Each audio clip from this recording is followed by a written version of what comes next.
नहीं, देखिए ये बात तो आप समझिए कि भारत के मुस्लिमों को धोखे में रखा जा रहा है कि उन्हें सुप्रीम कोर्ट न्याय देगा। भारत के मुस्लिमों को धोखे में रखा जा रहा है कि आप लोग जो है चुपचाप हर चीज सरकार की स्वीकार कर लीजिए। आप ये देखिए कि भारत का मुस्लिम आज अपनी जमीनों को अपनी कहने से डर रहा है। और बाबरी मस्जिद के बाद, अयोध्या मस्जिद के बाद और क्लासिफिकेशन इन रिजर्वेशन के बाद अगर आज भारत का मुस्लिम भी अगर सुप्रीम कोर्ट की तरफ इस उम्मीद से देख रहा है कि वहाँ न्याय होगा तो वो गलत सोच रहा है।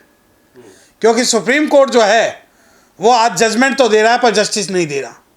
और रही बात पिछले 10 से 15 सालों में जब से वर्तमान सरकार है, सुप्रीम कोर्ट ने चाहे कुछ भी कहा हो लेकिन अंततः जो फैसला है वो सरकार के पक्ष में दिया है।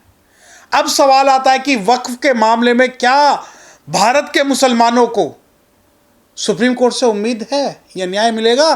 तो आप लिख देना अपने आज कि सुप्रीम कोर्ट इस मामले में कोई भी इंटरफेरेंस नहीं करेगा, बल्कि जो मुस्लिमों की जो यूनिटी होकर और उस पर सरकार पे दबाव बनाने का काम है वो सुप्रीम कोर्ट में पिटीशन फाइल करके उस इलीगल काम को और भी ज्यादा जो है ये सुप्रीम कोर्ट का फॉर्म कर देगा। तैयार हो गया ना सुप्रीम कोर्ट देके?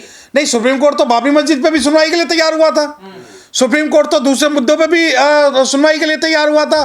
सुप्रीम कोर्ट तो बुलडोजर पॉलिसी पे भी तैयार हुआ था। सुप्रीम कोर्ट तो तल्ख टिप्पणी करता ही है हर मामले में, परंतु जब उसका रिजल्ट आता है तो वो टिप्पणियां जो हैं वो गायब हो जाती हैं। कल परसों चीफ जस्टिस ऑफ इंडिया ने ये कहा है कि उत्तर प्रदेश के अंदर जो है कानून व्यवस्था बिल्कुल ध्वस्त हो चुकी है, परंतु उसके बावजूद भी अगर उत्तर प्रदेश के जो मजलूम हैं, उत्तर प्रदेश के जो शेड्यूल कास्ट हैं, उत्तर प्रदेश के जो मुस्लिम हैं, उन्हें न्याय नहीं मिलेगा। मतलब वक्फ बोर्ड को झटका लगने वाला सुप्रीम कोर्ट से, ये कहना चाह रहे हैं? नहीं, वक्फ बोर्ड को नहीं। देखिए दो बात सुनिए आप, एक है वक्फ बोर्ड और एक है वक्फ बोर्ड अमेंडमेंट बिल। बिल की लड़ाई तो बोर्ड ही लड़ रहा है ना? ना, उसमें कुछ इंडिविजुअल लोग भी हैं, उसमें कुछ इंडिविजुअल लोग भी हैं कि वह जो इस अमेंडमेंट के अगेंस्ट हैं। देखिए दो बातें, ये कहा जाता है कि वक्फ जो है, वक्फ बोर्ड जो है वक्फ की प्रॉपर्टियों का मिसयूज कर रहा है, इसलिए वक्फ अमेंडमेंट बिल लाया गया है। यही रीजन यही है कि वक्फ के जो लोग हैं, और मैं कहता हूं बिल्कुल कर रहा होगा, बिल्कुल कर रहा होगा। मैं इस मुस्लिमों के जो अंदरूनी मामले उसमें नहीं जाना चाहता, परंतु लीगल में एक बात आपसे कहना चाहता हूं। महाबोधि टेम्पल एक्ट है, उस महाबोधि टेम्पल एक्ट को इस प्रकार से ड्राफ्ट किया गया कि उसमें बुद्धिस्टों का ही पार्टिसिपेशन नहीं होगा और उसका जो डीएम होगा पदेन अध्यक्ष होगा। और आज स्थिति यह है कि भारत के बुद्धिस्ट भगवान बुद्ध की अस्मिता के लिए महाबोधि टेम्पल के लिए लड़ रहे हैं, और बुद्धिस्टों के भेष में कई सारे जो है आरएसएस के लोग बैठे हुए हैं जिन्होंने पूरा जो है बुद्धिज्म को नेशनल और इंटरनेशनल लेवल पे डिफेम किया है। अब मैंने ये वक्फ के मामले में क्यों लाया? अब वक्फ के अंदर में एक क्लोज लाया गया है कि जो 5 साल का प्रैक्टिसिंग मुस्लिम होगा, यानी जो 5 साल तक नमाजी होगा, जो 5 साल तक इस्लाम फॉलो करेगा, वो ही जो है वक्फ को अपनी प्रॉपर्टी दान कर सकता है। मैं आपको एक बात कहना चाहता हूँ, तो इसमें गलत क्या है? बिल्कुल गलत है। क्या ये मामला तिरुपति बालाजी एक्ट के मामले में लागू होगा, या ये मामला जो है श्राइन बोर्ड में लागू होगा, ये मामला जितने भी मंदिर ट्रस्ट है उसमें लागू होगा कि जो लोग सनातन धर्म को फॉलो करेंगे वही ट्रस्ट के अध्यक्ष हो सकते हैं?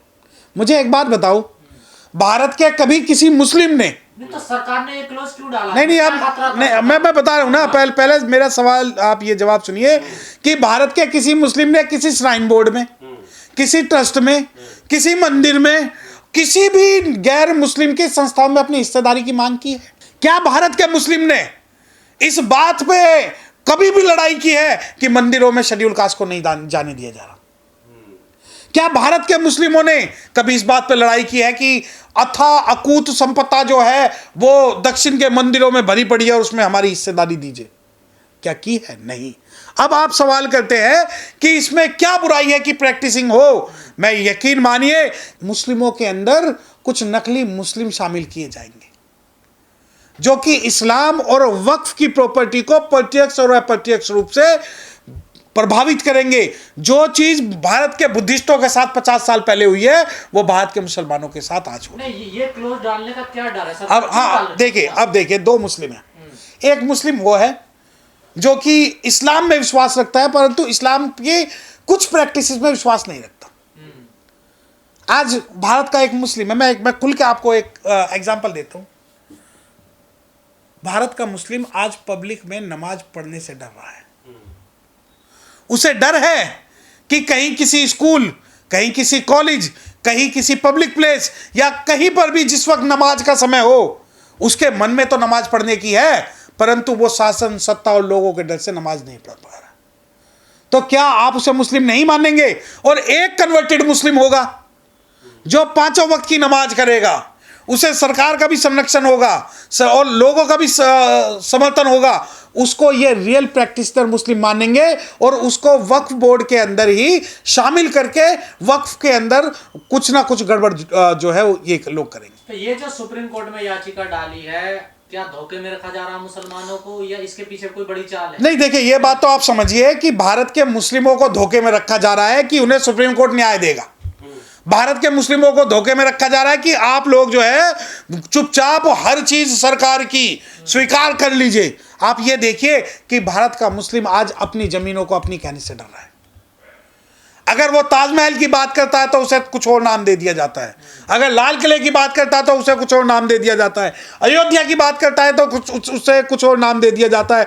और ये जब ये कहते हैं कि हर जगह पे जो है मंदिर तोड़ के मस्जिद बनाई गई है, तो मैं भारत का बुद्धिस्ट हूं, मैं आपसे एक सवाल पूछ रहा हूं कि जितने मंदिर तोड़ के मस्जिद बनाई गई है उन मंदिरों के नीचे अगर बुद्ध के अवशेष मिल रहे हैं, बुद्ध विहार मिल रहे हैं, तो उनको निर्धारण कौन करेगा? नहीं, अपनी जमीन से क्यों डर रहा मुसलमान? क्या उसके पास कागज नहीं है जमीन के? नहीं, आप कागज किसके पास है?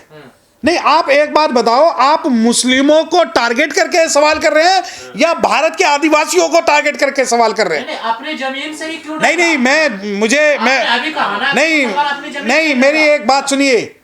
आप जब कहते हैं ना मुस्लिम, हो सकता है भारत के 10 या 5% मुस्लिमों पे अपने कोई कागज ना हो, परंतु भारत के जो आदिवासी जनजाति के लोग हैं जो जंगलों में रह रहे हैं, उनके पास किसी के पास कोई कागज नहीं।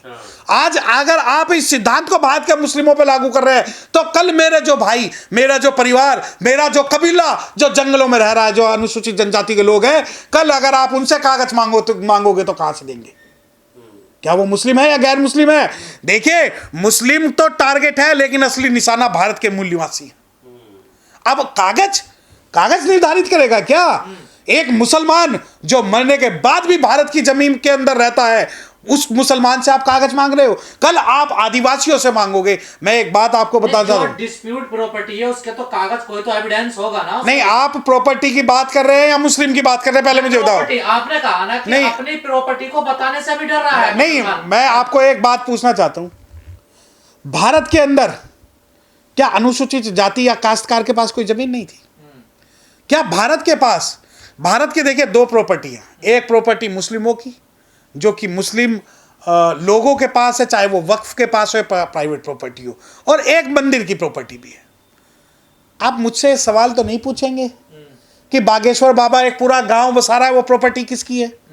आप मुझसे ये सवाल तो नहीं पूछेंगे कि अयोध्या के आसपास में जो भी प्रॉपर्टी एक्वायर हुई है शेड्यूल कास्ट की, उस प्रॉपर्टी का स्टेटस क्या है? आप मुझसे तो ये नहीं पूछेंगे कि हरिद्वार के आसपास जो शेड्यूल कास्ट की जो प्रॉपर्टीज कब्जाई गई हैं वो कहाँ गई? आप मुस्लिमों को टारगेट करके इनडायरेक्ट वे में जो है भारत के शेड्यूल कास्ट को निशाना बनाना चाहते हो, शेड्यूल टाइप को निशाना बनाना चाहते हो। और रही बात कागज की, कागज भारत में तब आया जब अंग्रेज आए। उससे पहले जिसकी जो जबान थी, जो काश्तकार था, उस बल वो जोता था और खेतों में रहता था, जमीन उसकी मानी जाती थी। नहीं, जो डिस्प्यूट प्रॉपर्टी है वक्त की, उनका भी तो समाधान होना चाहिए ना। ये देखिए, मेरी बात सुनिए, आप हैं कौन? सरकार है। नहीं, सरकार है तो फिर सरकार है तो आप एक काम करिए ना, आप सारे मुस्लिमों की जमीनों को सरकारी कर दीजिए। सारी वक्फ की प्रॉपर्टी की बात कर रहा हूं, सारी जो क्रिश्चियन की प्रॉपर्टीज है उसे भी आप सरकारी संपत्ति घोषित कर दीजिए, और जितने मंदिर हैं उसकी जो प्रॉपर्टी है उन्हें सारी सरकारी घोषित कर दीजिए। कर सकते हैं? आप मुस्लिमों के पीछे पड़ जाते हैं, लेकिन आपको दिल्ली के अंदर कई इतने बड़े बड़े मंदिर हैं कि उसमें लाखों लोग आ सकते हैं। उन मंदिरों के जो ट्रस्टी हैं उनके ऊपर कब कार्रवाई करेंगे आप कहते हैं कि भाई नहीं, वक्फ की प्रॉपर्टी किसी की नहीं, प्रॉपर्टी पूरे भारत की है, परंतु वक्फ सिर्फ एक बहाना है, असली टारगेट तो भारत के मुस्लिम को निशाना बनाना है। पर अब ये जो कहा जा रहा है कि जो लोग विरोध कर रहे हैं इसका, उनको भी नहीं टिकने दिया जाएगा, सड़क से उठाकर फेंक देंगे, जुर्माना लागू लगेगा कराएंगे, और जलियांवाला बाग तक की बात आ रही है। अगर आप जलियांवाला बाग की बात कर रहे हैं ना, तो आपके चैनल के माध्यम से कह रहा हूं, जलियांवाला बाग का हत्याकांड सिर्फ और सिर्फ भारत के चमारों को मारने के लिए किया गया था। अगर इतिहास पता हो, जब पंजाब के चमार जलियांवाला बाग में पीसफुल एक मीटिंग कर रहे थे, जब अंग्रेजों के गुलाम और अंग्रेजों के दलाल जो है, उन्होंने अंग्रेजों से ये कहा था कि यहां पर जो है आपके खिलाफ एक मीटिंग हो रही है, तब जाके वहां गोलियां चलाई गई थी। और रही बात जलियांवाला बाग की, मैं चैलेंज कर रहा हूं, भारत का जो शेड्यूल कास्ट है इतना कमजोर नहीं है। ये धमकियां जो जलियांवाला बाग की है, आप मुस्लिमों को दे देना, लेकिन भारत के शेड्यूल कास्ट को मत देना। पर अरशद मदनी ये कह रहे हैं कि आंदोलन प्रोटेस्ट से कुछ नहीं होगा, हमें तो सुप्रीम कोर्ट की से ही अब उम्मीद है, उधर ही हमें जाना चाहिए। ऐसा वो उन्हीं के पक्ष के हैं ना, वो उन्हीं के पक्ष के हैं। आप ये देखिए, चलो सुप्रीम कोर्ट चले गए, सुप्रीम कोर्ट में दो ही चीजें होंगी, या तो हम केस जीतेंगे या हारेंगे, या तो वक्फ अमेंडमेंट बोर्ड जो है सेटिस्फाइड होगा या लागू होगा। अब जो मुस्लिम इस बारे में सोच रहा है कि नहीं, हमें जो है माननीय उच्चतम न्यायालय जो है न्याय देगा, उसकी जानकारी उसे दुरुस्त करके मैं बता दूं कि भारत का जो सुप्रीम कोर्ट है वो आज सरकार और मजबूत लोगों के पक्ष में ज़्यादा खड़े हुए दिखाई देता है। दिल्ली में एक जज के पास करोड़ों रुपए जले हुए मिले। उत्तर प्रदेश का एक हाईकोर्ट जज ये कहता है कि भारत के अंदर जो राज है वो बहुसंख्यकों के हिसाब से चलेगा। तो क्या आपका उन जजों पे आज भी विश्वास है? मैं अपनी बात कर रहा हूं। तो फिर ऐसे में जाए कहां? जो नहीं, वो आपके लिए कहा जाएगा तो भरोसा उठेगा कोर्ट कचहरियों से। मैं भरोसा, किसका भरोसा, किन लोगों का भरोसा? अगर एक अमीर और मजबूत आदमी सुप्रीम कोर्ट में रात को 2 बजे भी जा सकता है, एक गरीब और कमजोर, गरीब कमजोर का मतलब है ब्राह्मण, क्षत्रिय, वैश्य, शूद्र, मुस्लिम, सिख, ईसाई, क्रिश्चियन, पारसी और महिलाएं, जो गरीब है उनका सुप्रीम कोर्ट नहीं है। अमीर मुस्लिमों की भी सुप्रीम कोर्ट नहीं सुनेगा।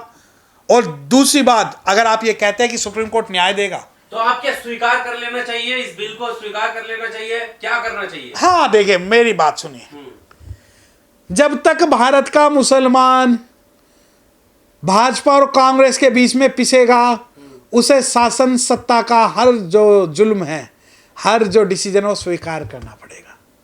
जब तक भारत का मुसलमान भाजपा को हराने के लिए कांग्रेस को जिताएगा, तब तक इस भारत के अंदर मुस्लिमों को हर चीज स्वीकार करनी पड़ेगी। इस भारत में मुस्लिमों के पास बस एक ही रास्ता है, जिस रास्ते की आप बात कर रहे हो, वो रास्ता है मुस्लिमों को अपना एक राष्ट्रीय पार्टी बनानी पड़ेगी एक होकर। और वो राष्ट्रीय पार्टी जब तक नहीं बनेगी, जब तक वो भारत के शेड्यूल्ड कास्ट और पिछड़े वर्ग को अपने साथ लेके नहीं चलेंगे, क्योंकि कुटी हुई बाजरे की खिचड़ी के साथ कुटी हुई जो छाछ है वही चलेगी, घी और तेल नहीं चलेगा। तो भारत के मुस्लिम जब तक इस बात को नहीं समझेंगे कि उन्हें अपनी रहनुमाई के लिए एक राजनीतिक प्लेटफॉर्म तैयार करना है, तब तक उन्हें सारे डिसीजन जो है चुपचाप आंख मीच के स्वीकार करने पड़ेंगे। परंतु मैं एक बात बता दूं, भारत के मुस्लिमों के साथ आज सारे के सारे अम्बेडकराइट लोग जो है वो कंधे से कंधा मिलाकर खड़े हुए हैं। रही बात सुप्रीम कोर्ट की, सुप्रीम कोर्ट संस्था पे हमारा पूर्ण रूप से विश्वास है, इंस्टीट्यूशन पे पूर्ण रूप से विश्वास है, परंतु इंस्टीट्यूशन में कुछ जजों पर हमारा विश्वास नहीं।